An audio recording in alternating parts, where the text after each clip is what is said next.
জয় শ্রী রাধে কৃষ্ণ বন্ধুরা, আমার প্রিয় ভক্তরা, যারা শ্রীকৃষ্ণের অমৃতবাণী শুনছেন, সকল ভক্তের জীবনে আপনার আশীর্বাদ সর্বদা বজায় থাকুক।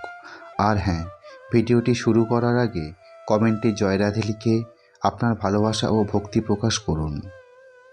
তো বন্ধুরা, চলুন শুরু করি গীতার অমৃতবাণী, যা আপনাদের হৃদয়ে ছুঁয়ে যাবে। মহাভারত পড়ার সময় না থাকলেও তার মূল সূত্রগুলি আমাদের জীবনে সবসময় কার্যকরী ভূমিকা পালন করে চলেছে। যদি আপনি সময় মতো আপনার বাচ্চাদের ভুল দাবি ও জেদ নিয়ন্ত্রণ না করেন, তবে শেষ পর্যন্ত আপনি অসহায় হয়ে যাবেন, যেমন কৌরব। আপনি যতই শক্তিশালী হন না কেন, অধর্মের পথে থাকলে আপনার জ্ঞান, অস্ত্র, শক্তি এবং আশীর্বাদগুলি সমস্তই নিষ্ফল হয়ে যাবে, যেমন কর্ণ। বাচ্চাদের এত উচ্চাভিলাষী করবেন না, যাতে তারা তাদের জ্ঞানের অপব্যবহার করে নিজেকেই ধ্বংসের পথে নিয়ে যায় এবং সকলের অমঙ্গল করে, যেমন অশ্বত্থামা।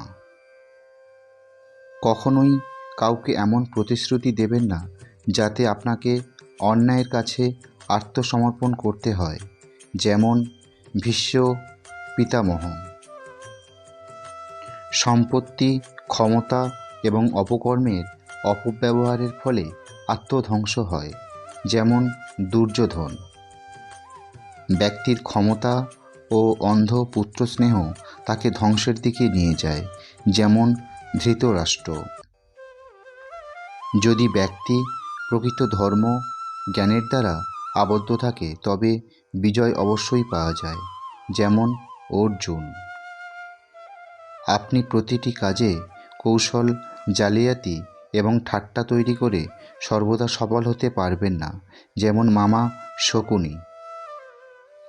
আপনি যদি নীতি, ধর্ম এবং কর্ম সফলভাবে অনুসরণ করেন, তবে বিশ্বের কোনো শক্তি আপনাকে পরাস্ত করতে পারে না, যেমন ধর্মরাজ যুধিষ্ঠির।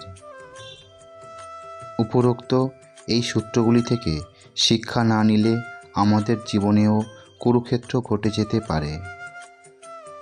রাধে রাধে ভক্তবৃন্দ। তো এই ছিল আজকের ভিডিওর বিষয়। এই রকম নতুন নতুন ভিডিও সবার আগে পেতে রাধাকৃষ্ণ চ্যানেলটিকে সাবস্ক্রাইব করে পাশে থাকুন এবং ভিডিওতে লাইক করুন এবং সনাতনী বন্ধুদের কাছে ভিডিওটি শেয়ার করুন, যাতে তারা সনাতন ধর্মের বিভিন্ন বিষয় সম্বন্ধে জানতে পারে। ভালো থাকুন, সুস্থ থাকুন। আবার দেখা হবে পরবর্তী ভিডিওতে।